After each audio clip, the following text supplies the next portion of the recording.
Fellow Cobra Kai fans, it's time for another video pointing out some of the coolest hidden details in this riveting show that will definitely make you go, whoa. Well, we all know Cobra Kai is a spin-off of the Karate Kid franchise, and we love seeing all those familiar faces from decades ago as their now adult selves. But friends, have you ever noticed just how many references to the Karate Kid films there are within Cobra Kai? Well, today we're going to be talking about our picks for the best references. Before we dive in and discuss, go ahead and click subscribe and ring that notification bell so that you'll never miss out on our future videos. And give this video a thumbs up if you're a big fan of the Karate Kid films and Cobra Kai, like we are. Here we go! Like teacher, like student. This is a phrase that holds very true when it comes to the karate teachings in both the Karate Kid and Cobra Kai. We see Daniel all grown up and teaching the next generation everything Mr. Miyagi taught him. Okay, Daniel, you still got it. We see you. Well, there are so many subtle little things that Mr. Miyagi once did that have passed on to Daniel, which is really sweet. So we all remember those scenes with Daniel training on the tree stump practicing his balance. Well, he passes this on to Robbie and teaches him balance on, yep, you guessed it, a fallen tree. When Daniel wore that baseball gear in order to teach Robbie how to punch, did it look familiar? Yes, friends, Mr. Miyagi also used to wear baseball gear when teaching Daniel how to throw a punch. Somehow, I'm not sure if baseball gear would be enough padding if I was gonna let someone punch me, but this has nothing to do with me. When Daniel is fixing up the dojo, he employs that single strike nailing technique. Who taught him that years ago? Of course, none other than Mr. Miyagi. We saw the two train together, and Mr. Miyagi taught Daniel some very specific skills that we now see him use in Cobra Kai. They're sometimes super subtle, but they're definitely in there.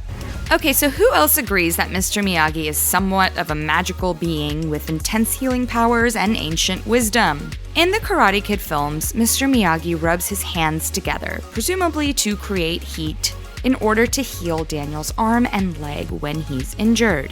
Well, fast forward to when Robbie gets hurt and we see Daniel standing before him rubbing his hands together. Aww, such a touching tribute to Mr. Miyagi. But Daniel doesn't exactly possess the same healing hands or just hasn't tapped into that superpower yet and calls for a medic instead. Still, it was nice to see a little bit of Mr. Miyagi's old ways live on through Daniel. And of course, the sweet moment when Daniel tells Robbie he doesn't need to fight. It's almost verbatim of how Mr. Miyagi told Daniel years and years ago that he didn't need to fight anymore. The positive reinforcements and caring pep talks are part of what make the Karate Kid franchise and Cobra Kai so incredible. Well, it doesn't matter which dojo or which sensei the characters trained under. The habits and code of their teachers live on through their students. In one scene, we see Johnny hold up a fist with a determined expression at one of his students, and the student reciprocates the fist. Look familiar? We saw the exact same kind of fist Kreese sends to Bobby, which Bobby also returns.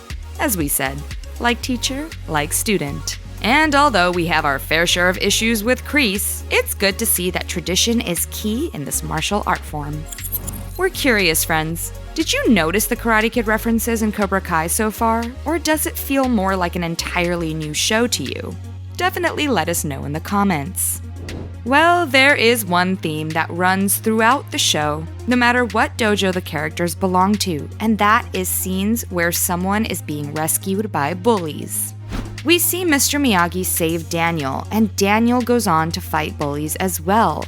Even Johnny saves Miguel from the bullies. Well, mostly because he wanted to protect his car, but hey, whatever gets the job done, right? Well, friends, some of the moves that are used are very similar in Cobra Kai and Karate Kid, showcasing the style of karate that the characters each learn within the dojo they belong to. Pretty cool to see those moves in full effect, whether it was decades ago or currently on Cobra Kai. We all remember that gripping scene in Karate Kid when Bobby does an illegal move, right? Super shady, but what else did we really expect? Well, in Cobra Kai, Hawk also does an illegal move that gets him disqualified. Okay, people, there are reasons why these moves are illegal. People can seriously get hurt. Well, I guess that's why they did it in the first place. Ugh, why can't we all just be nice to each other? In Cobra Kai, we see the tension between Kreese and Johnny. Although Kreese was Johnny's sensei, Johnny struggles with the concept of mercy and doesn't necessarily want to rule with an iron fist like Kreese.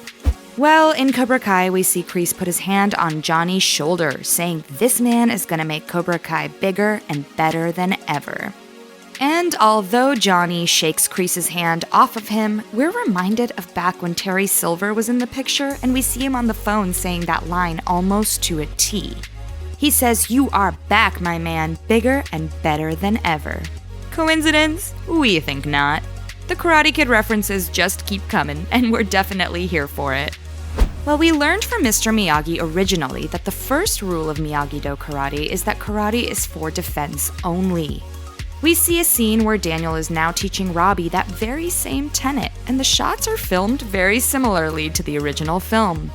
Well, the rules of Miyagi-Do are very much ingrained within Daniel, since even the way he presents the rule is similar in body language to that of Mr. Miyagi. You can just see his incredible influence on Daniel, even as an adult, as he passes on Miyagi-Do teachings to the next generation. There are always subtle references to the exact designs of things we saw in the Karate Kid movies. For example, that little toy drum may not look like much to Robbie, but Daniel tells him that the toy drum actually saved his life. And we are reminded of the scene with Mr. Miyagi where it's first introduced. It's little consistencies like that that really tie everything together. Even more subtle, the ice blocks that Daniel brings out during the Valley Fest demo are shaped pretty uniquely. And it's not a coincidence that they're basically the same as the ones we saw him smash in the second Karate Kid film. Like we said, tradition is everything for these characters. And for anyone who notices the tiny Easter eggs, it's always a nice moment of nostalgia. We see so many little things that Mr. Miyagi taught Daniel now translating over to Robbie. Like, he even trims a little bonsai tree that looks pretty similar to the bonsai tree Mr. Miyagi taught Daniel how to trim. It just goes to show how karate is not just a physical martial art, but also a mental one that takes care, effort, and attention to detail.